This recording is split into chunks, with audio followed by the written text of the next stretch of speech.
네, 위원님 반갑습니다. 네, 반갑습니다. 네, 개인 소개 좀 부탁드릴게요. 네, 현재 UFC를 해설하고 있는 외대 아랍어과 공공학번 김대한이라고 합니다. 반갑습니다. 지금 소개하실 때, 자, 아랍어과 출신으로 말씀하셨고 또 외대 나왔다 말씀하셨는데요. 네, 일반 체육 관련, 스포츠 관련 과가 아니신데도 UFC, 이종격투기, MMA 관련된 전문가로 어떻게 성장을 하실 수 있었죠? 저는 뭐 제 전공하고는 상관이 없었던 것 같고요. 그냥 제가 좋아하는 일을 계속하다 보니까 여기까지 왔습니다. 뭐 저는 어렸을 때부터 사실 격투기를 굉장히 좋아했거든요. 운동도 좀 하고 전문적으로 뭐 학교에서 이렇게 엘리트 체육을 한 건 아니지만 계속 운동을 하고 공부를 하면서도 체육관에 다니고 그러면서 또 격투기 쪽을 좋아해서 특히 대학교를 가기 전부터 좀 정보를 막 수집하고 이런 거를 좋아하다 보니까 결국은 그 일을 직업으로 삼고 지금까지 하고 있는 것 같아요. 그러면은 선수가 먼저이신가요? 아니면은 해설위원이 먼저이신가요? 해설자가 먼저입니다. 네, 해설자가 먼저고 선수 아직까지 좀 시합을 뛰는 가장 큰 목적도 무슨 제가 UFC에 가서 뭐 챔피언이 되고 싶고 이런 게 아니라 더 좋은 해설을 할 수 있고 제가 또 체육관을 운영하고 있는데 더 좋게 더 심도 있게 저희 회원분들을 좀 가르쳐 드릴 수가 있기 때문에 저는 시합에 계속 나가고 있거든요. 그러면 선수로서는 지금 그 전적이 어떻게 되시죠? 지금 7승 1패?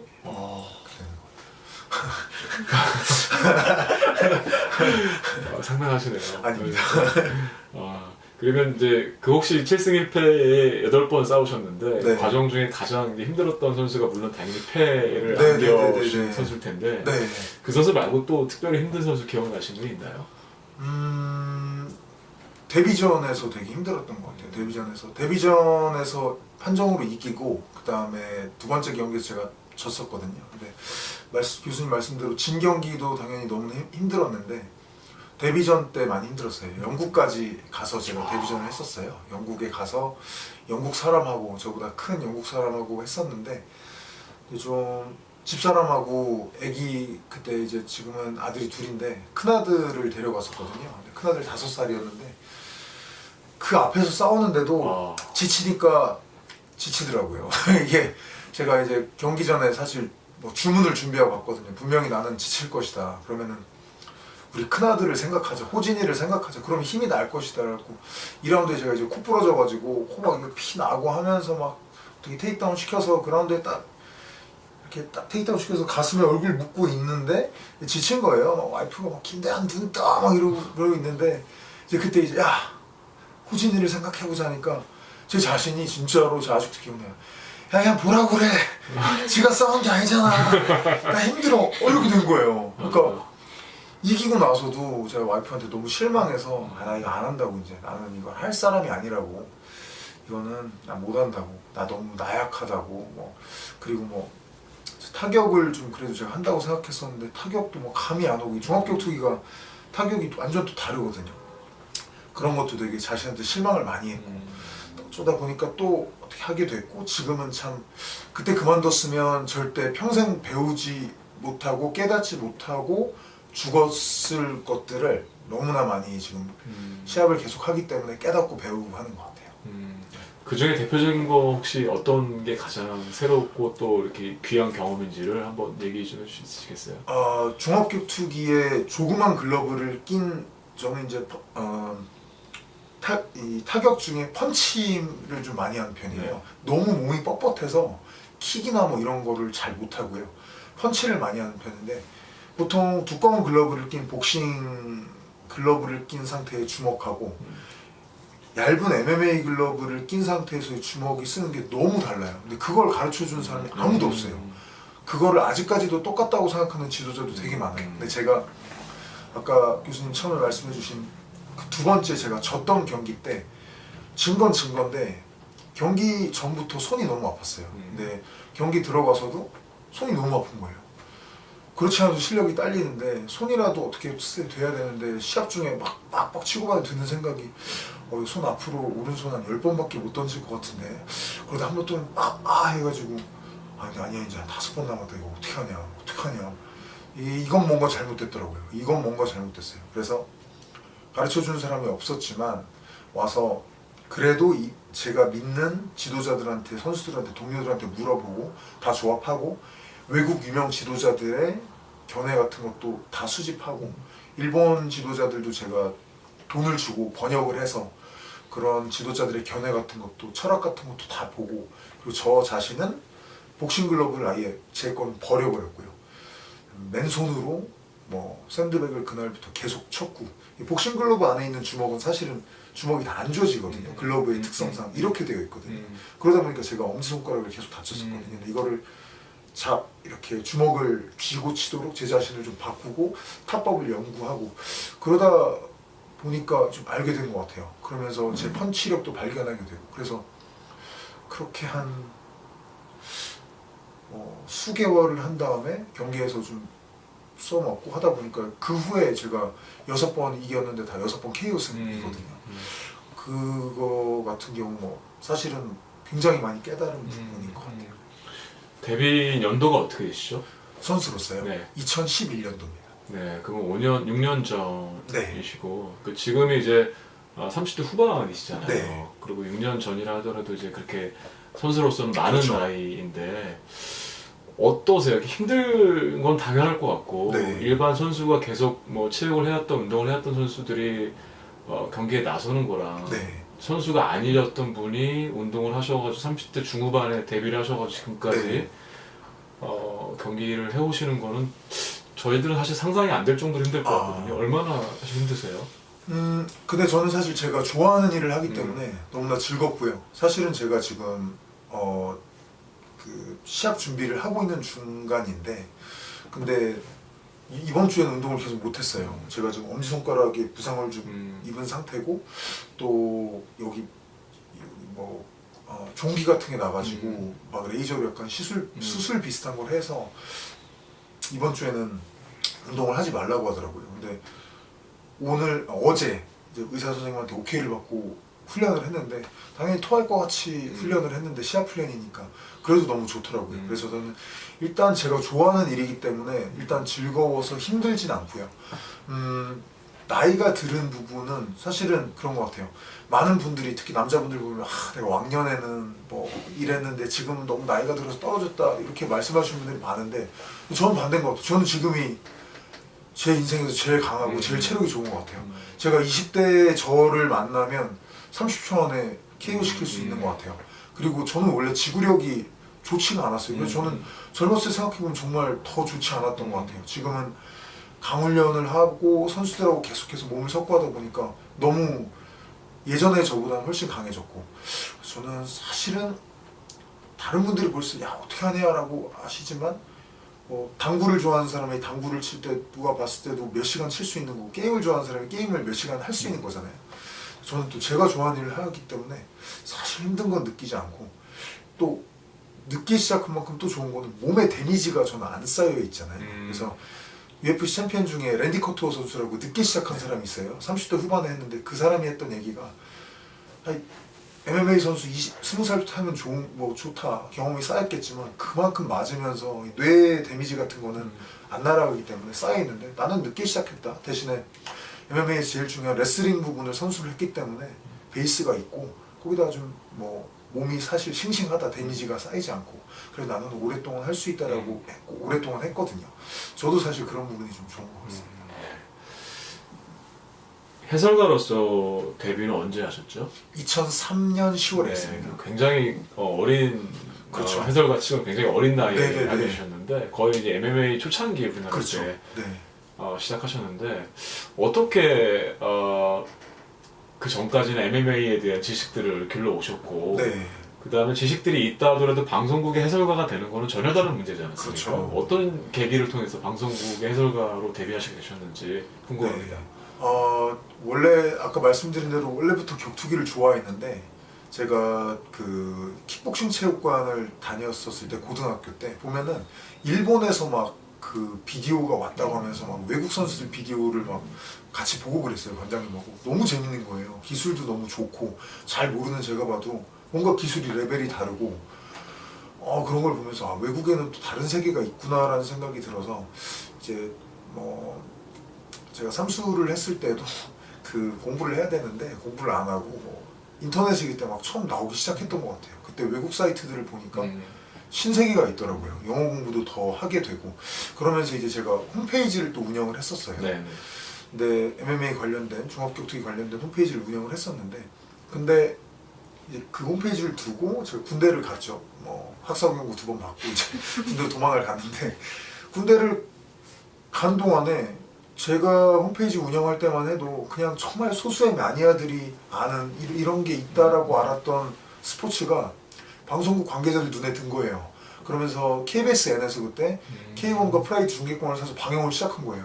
저는 제가 의경을 나왔는데 의경 그 내무반에서 K1 중계를 실제로 보면서 제 눈을 진짜 의심했어요. 이런 날이 오는구나.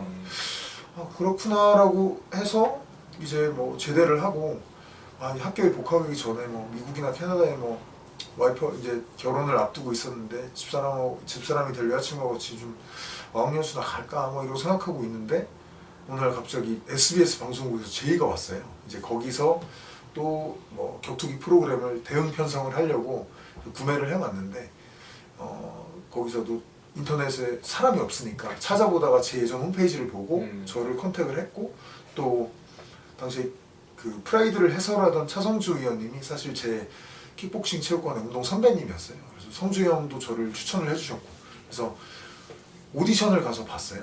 뭐 대여섯 명 정도 왔던 것 같아요. 어디 협회 무슨 뭐 이사님 어디 챔피언 이런 사람들 와서 오디션 봤는데 뭐 저는 아무 생각이 없었어요. 어학연수 갈 엄마한테 그냥 그때 여쭤봤던 생각이 나요. 엄마 나 이거 할까 아니면 그냥 어학연수 갈까 하니까 일단 그거 해봐. 그거 떨어지면 가면 되지. 그래서 했는데 붙어가지고 2017년까지 하고 있습니다.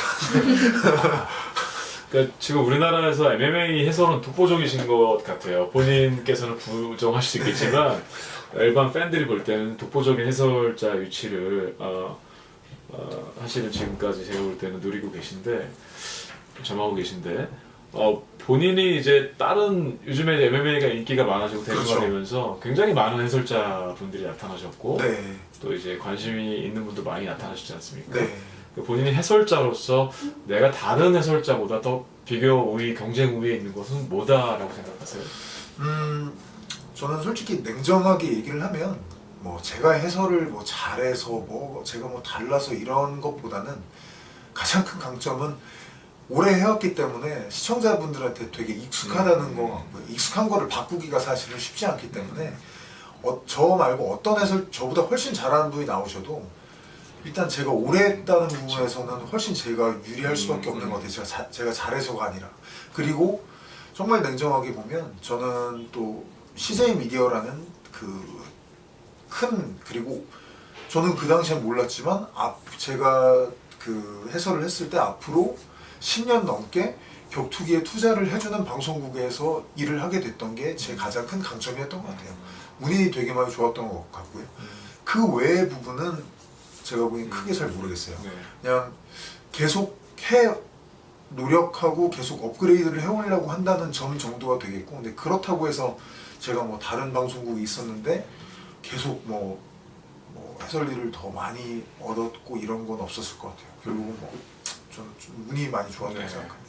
그러니까 축구나 야구의 경우도 이제 스타 플레이어들이 조금 선수의 관점에서 일반인이 잘 보지 못하는 걸 봐주시는데 역시 마찬가지로 지금 7승 1패 굉장히 좋은 성적을 거두고 계시기 때문에 선수로서의 경험들이 더 좋은 해설하는데 도움이 분명히 될 것 같은데요. 맞나요? 당연하죠. 아까 말씀드린 대로 그게 사실은 시합을 뛰는 주요 이유기도 하고요. 정말 저 자신은 그러니까 가끔가다 보면은 인터넷에서 팬분들이 프라이드 때 해설이 더 좋았다 뭐 이렇게 뭐 저한테 비판을 해주시는 분들이 계세요. 근데 저 자신은 제가 프라이드 때 해설하는 거 들어보면 막 TV를 던져버리고 싶어요. 진짜로 막 컴퓨터를 막 못 보겠어요. 못 듣겠어요. 너무 창피해서. 그때보다 저는 지금 격투기를 너무 많이 또 배우게 됐거든요. 그래서 정말 많이 도움이 되는 것 같고 다만 해설자로서는 그런 것 같아요. 선수의 시각으로만 해서는 또 안 되는 것 같아요. 네.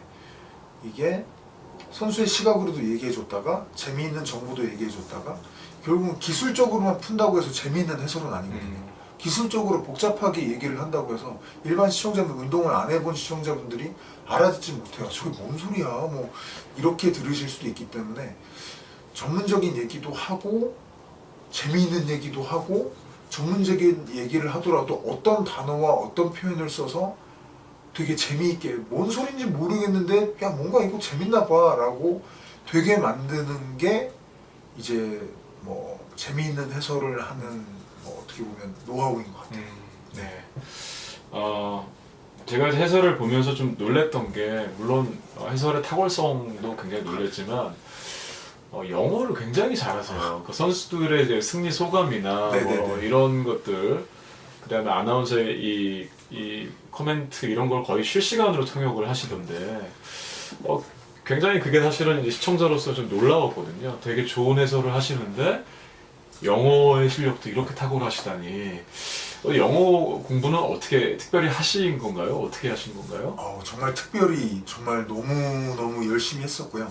이제 학교에서 제가 외국어 대학교 대학 시절에 정말 열심히 했었습니다.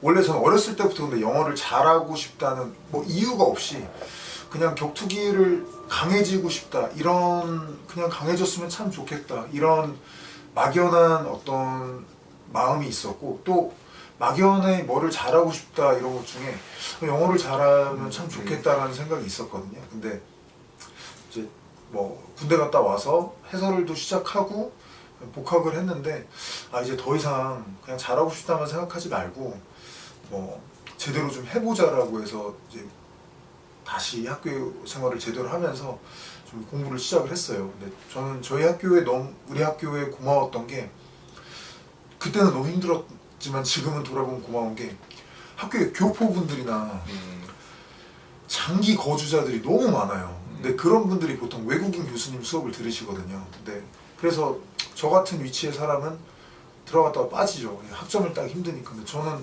그런 수업만 다 돌아가면서 찾아다니면서 들었거든요. 제가 제2전공을 영어로 하면서 뭐 외국인 교수님이 영어로 강의해 주시고 책은 이만하고 뭐 미국에서 하시던 대로 그대로 뭐 호주에서 하시던 대로 교수님 스타일 그대로 막 레포트에 발표에 토의에 뭐 난리도 아닌 거예요. 근데 그땐 진짜 죽고 싶었는데 근데 내가 왜 이렇게 해야 되나 되게 후회도 많이 하고 있는데 지금 돌아보면 정말 어떻게 보면 게으르게 어학연수나 유학생활을 하는 사람보다는 훨씬 많이 한국에서 제가 많이 공부를 했던 것 같고 또 그렇게 하면서 혼자 힘으로는 부족하니까 개인 지도를 받았어요. 하루에 1시간에서 2시간씩 매일 전화로 또 받고 만나서도 받고 그 형한테 저 가르쳐준 그 형한테 과제나 이런 부분에서 뭐 레포트를 쓰는 법이라든지 뭐 발표하는 법이라든지 이런 것도 다 배우고 그런 식으로 학교 다니는 내내 했던 것 같아요. 그렇게 하니까 나중에 또 뭐 그 형하고 선생님하고 인연도 이어져서 제가 잠깐 동안 대치동에서 특례학원에서 강사를 했었거든요. 영어 강사를 했었거든요.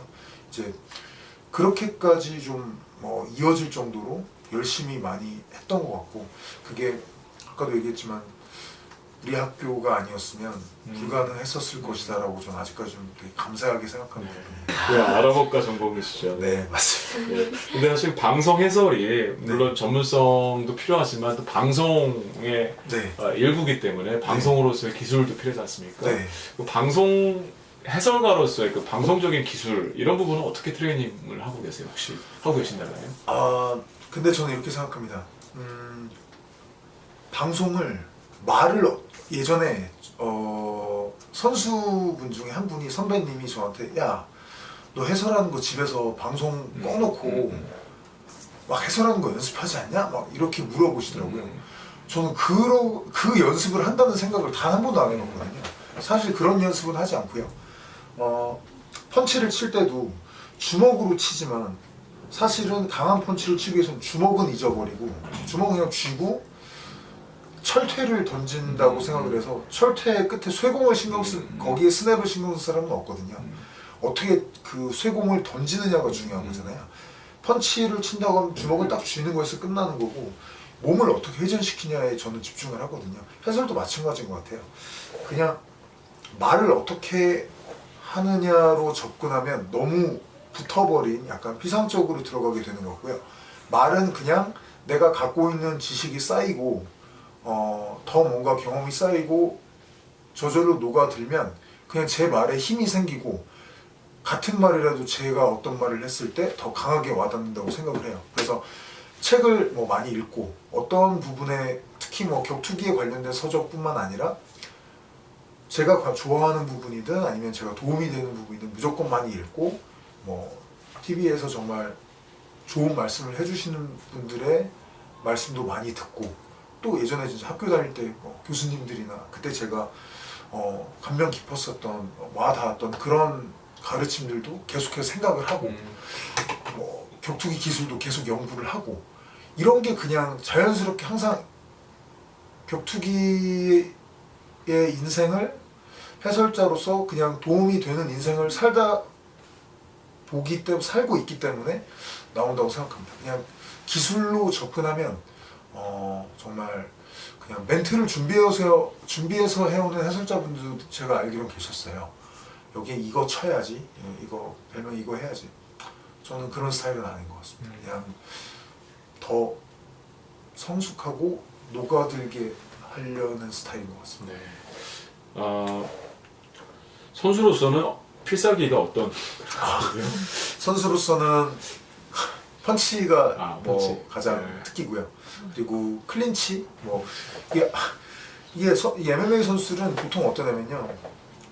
잘하는 선수들은 머리가 더 복잡한 게 이게 MMA는 사실 펀치로 때릴 수 있고 팔꿈치도 있고 뭐 니킥도 있고 발차기도 있고 발차기도 뭐 날라차기도 있고 레슬링도 뭐 태클도 있고 뭐 업어치기도 있고 되게 많거든요. 그라운드 기술도 뭐 안바도 있고 뭐 트라이앵글도 있고 너무 많아요. 근데 저는 몸이 너무 뻣뻣하다 보니까 제한적일 수밖에 없어서 오히려 제가 할 수 있는 거에 집중을 하게 되는 것 같아요. 그래서 선수로서는 저는 펀치 그리고 레슬링 중에 그레코로만 레슬링이 있거든요. 상체만 갖고 하는 우리나라에서 사실 되게 강세를 띠는 종목인데 그레코 이제 클린치 요 두 가지를 가장 많이 연습하는 편이고 그 정도에서는 그 분야에서는 좀 많이 가다듬으려고 노력을 하고 있습니다.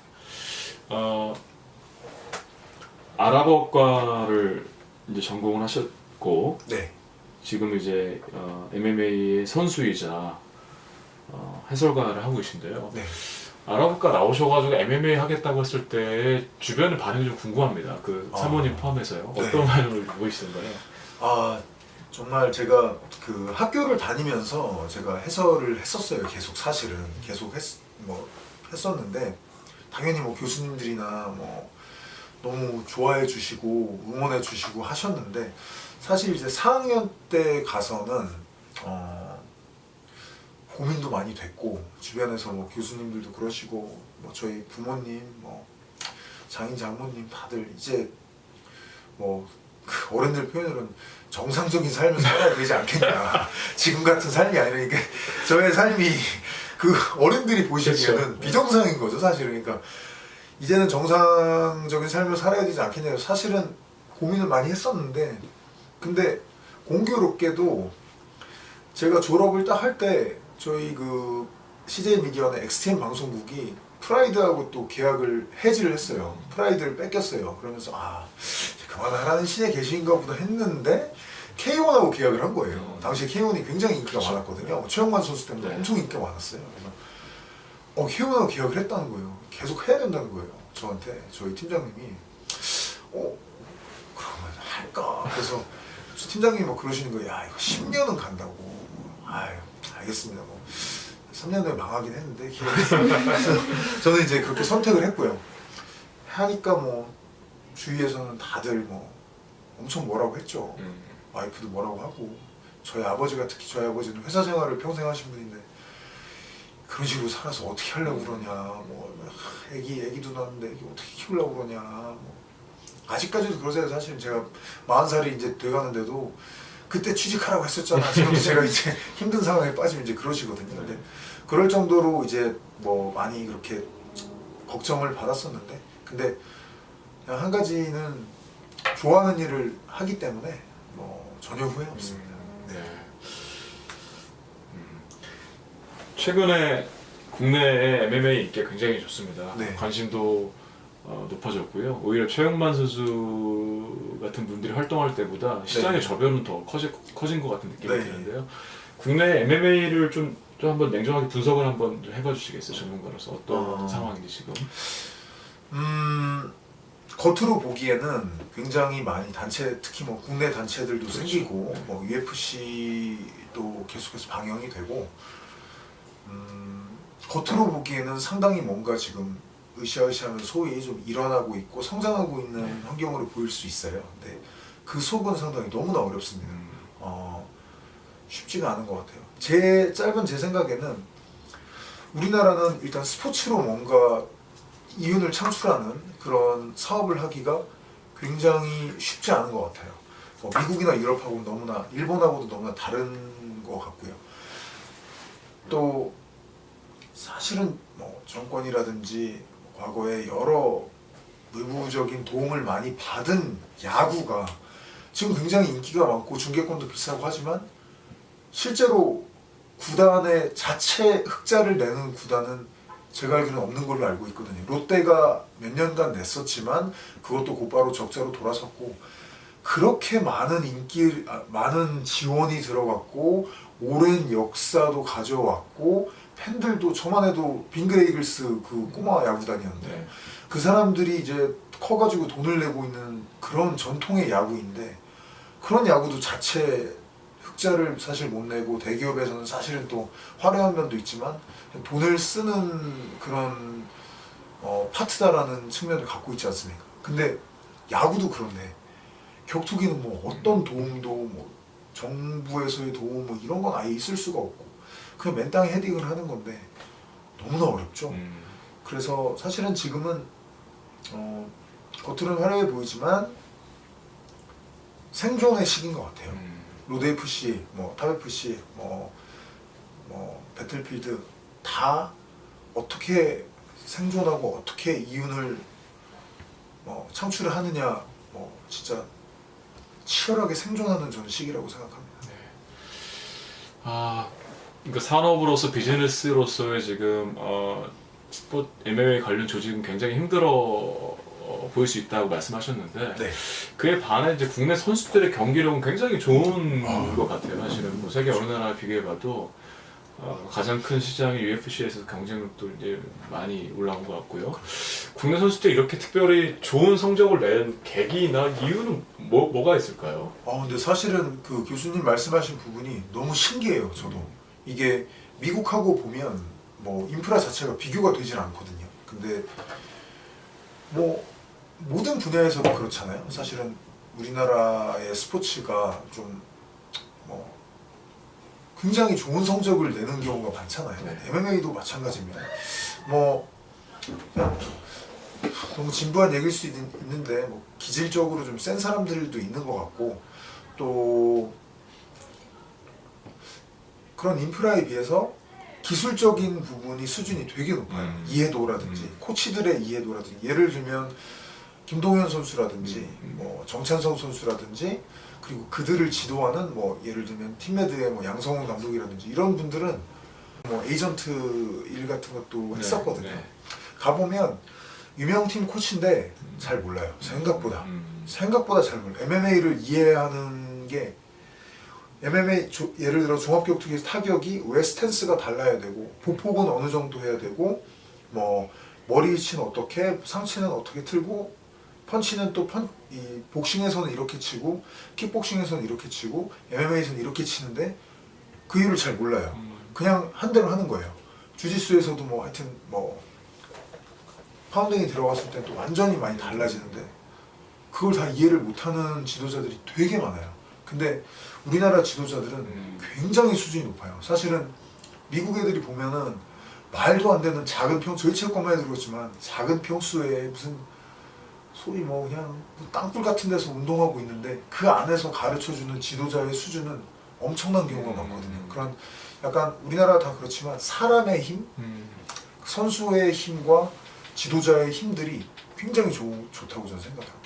그러면 국내 지도자분들이나 코치분들이 혹시 해외로 진출하는 경우도 있으신가요? 아직까지는 없으신가요? 언어의 언어의 그 장벽 문제가 있기 때문에 사실은 조금 뭐 그런 부분은 좀 적은 것 같습니다. 네, 적기는 한데 그래도 이제 양성훈 감독 같은 경우는 실제로 만나면 그 외국에 가서 지도자들하고 만나면 미국 지도자들이 와서 브라질 지도자들이 와서 물어봐요.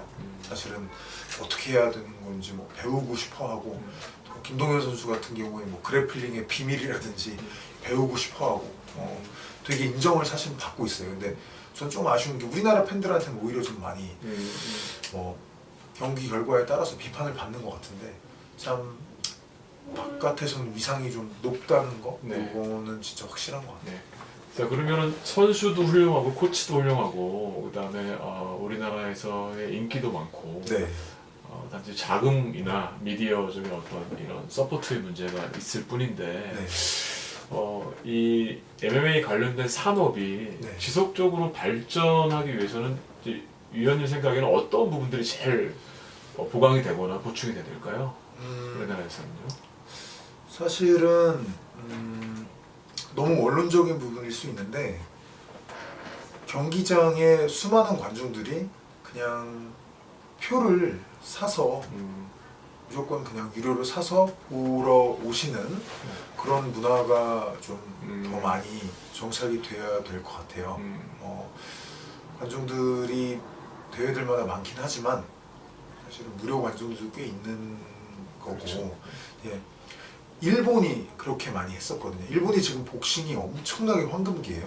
근데 일본도 복싱에 굉장히 위기가 있었거든요. 근데 그때 어떻게 했냐면 예전 챔피언들하고 체육관 관장님들 이런 사람들이 먼저 표를 사주기 시작했어요. 팬들하고 같이 우리가 먼저 표를 사야 한다. 돈을 내고 가서 봐야 한다. 그렇게 시작이 됐던 일본 복싱의 이 부활이 지금은 엄청나거든요. 뭐 우리나라 복싱하고는 지금 차원이 다르거든요. 일본은 지금 또 격투기도 사실 일본은 많이 죽었어요. 근데 일본 복싱은 황금기를 맞고 있고 그 출발은 아주 간단하게 돈을 내고 가서 경기를 실제 관람을 해서 응원을 해주자라는 거에 출발이 됐거든요.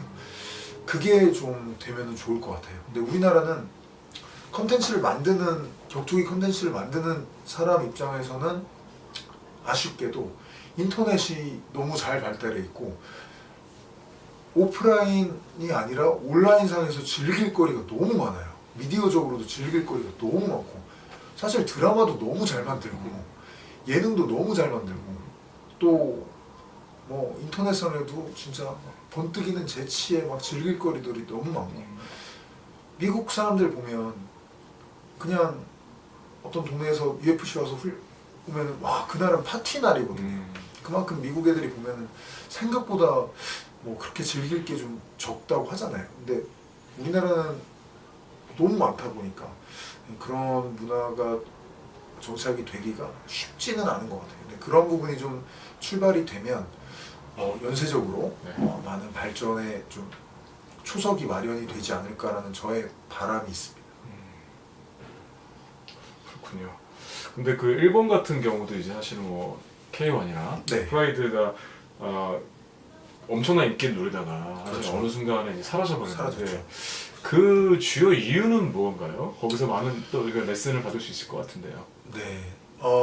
일본 격투기가 몰락한 이유는 좀 전체적인 관점으로 봤을 때는 일본 격투기는 사실은 격투기 자체의 인기가 아니라 프로레슬링의 인기에 기댔던 게 굉장히 큽니다. 프라이드를 봤던 수많은 일본인들은 격투기를 본다고 해서 본 게 아니라 재미있는 이벤트, 뭐 프로레슬링 비슷한 이벤트를 본다고 봤던 일반인들이 대부분이에요. 그래서 우리나라에는 효도로 크로캅이 유명하지만 실제로 일본에서 일본의 시청률이라든지 티켓을 잡아줬던 사람들은 다 프로레슬러 출신의 선수들이었거든요. 어떻게 본다면 일본은 원래부터 프로레슬링이 득세였었고 한때 격투기가 반짝했지만 다시 프로레슬링으로 돌아갔다고 보는 격투기 쪽에 뭐 저희가 뭐 학자들은 없지만 그렇게 보는 전문가들이 굉장히 많습니다. 그게 이제 큰 전체적인 관점에서의 이유라고 할 수 있고 실질적인 이유를 보면 제가 보기에는 프라이드 같은 경우도 그렇고 프라이드 같은 경우는 야쿠자에 돈이 들어갔다는 게 보도가 되면서 후지TV에서 일방적으로 계약을 해지를 했고 뭐 지상파 방송국에서 계약 해지를 했으니까 당연히 스폰서도 떨어져 나가고 이미 규모가 커져 있었는데 갑자기 해지를 당했기 때문에 버틸 수가 없었던 거죠. 그래서 문을 닫았는데 이것도 보면은 일본만 해도 격투 단체가 버티기가 사실 어렵다는 것을 보여주는 예인 것 같아요. 뭐 어떻게 보면 우리나라보다 국민소득도 높고 격투기가 더 친숙한 나라이지만 결국은 지상파에 들어가서 스폰 받고 방영권 받고 하는 모델이 끝인 거죠. 거기서 잘리면 자생할 힘이 없는 건데 미국 같은 경우는 페이퍼뷰 시장이 있기 때문에 그리고 스포츠에 쓰는 돈 단위가 다르고요. 그런 교훈을 좀 얻을 수 있을 것 같고 K1 같은 경우는 지금까지도 사실은 계속 운영을 잘했으면 저는 남아 있었을 것 같아요. 근데 K1이 이실관장이라는 그 창립자가 탈세를 했었어요. 탈세를 해서 걸려서 감옥에도 갔다 왔는데 탈세를 하면서 이제 제1금융권의 거래가 불가능해지니까 사채를 썼는데 그 사채의 이자 때문에 망했어요. 사실 K1은 잘 흘러갔습니다. 잘 흘러갔어요. 근데 제가 중계를 한 2007년 중계를 하기 시작했던 K1 2007년까지는 정말 그런 문제가 없었는데 2008년부터 선수들 파이트머니가 밀리기 시작했고 여러 문제들이 불거지기 시작했는데 이유는 단 하나예요. 그 사채 이자 때문이었어요. 매달 내야 되는 이자가 들어오는 돈은 사실 정해져 있는데 이자들을 내고 선수 파이트머니 올라가고 버티지 못했는데 그게 아니었다면 사실 제가 보기 K1이 버틸 수 있었을 것 같아요. 네. 우리나라 단체들을 보면 사실은 최근에 여러 이슈들이 많고 자금도 있고 때로는 그렇죠. 훌륭한 선수와 코치진이 있다는 것은 부정할 수가 없는 사실임에도 불구하고 그러니까 자꾸만 여러 이슈들이 막 나오는 것 같아요. 그렇죠. 예. 그런 주된 이유는 왜 그럴까요? 혹시 뭐 사람들이 하는 일인 만큼 의견이 다르고 하기 때문에 마찰이 생길 수밖에 없는데 그 마찰이 좀 언론에서 크게 보도가 되는 거라고 할 수 있겠고요. 본질적으로는. 네. 그리고 제 생각에는 언론에 보도되는 것처럼 또 다들 가해자로 보도되는 사람이 또 나쁘지 않은 경우도 있고 실제로는 좀 다른 것 같아요. 저는 그냥 하여튼 격투판에 있는 사람들은 쉽지 않은 상황이라고 봅니다. 네.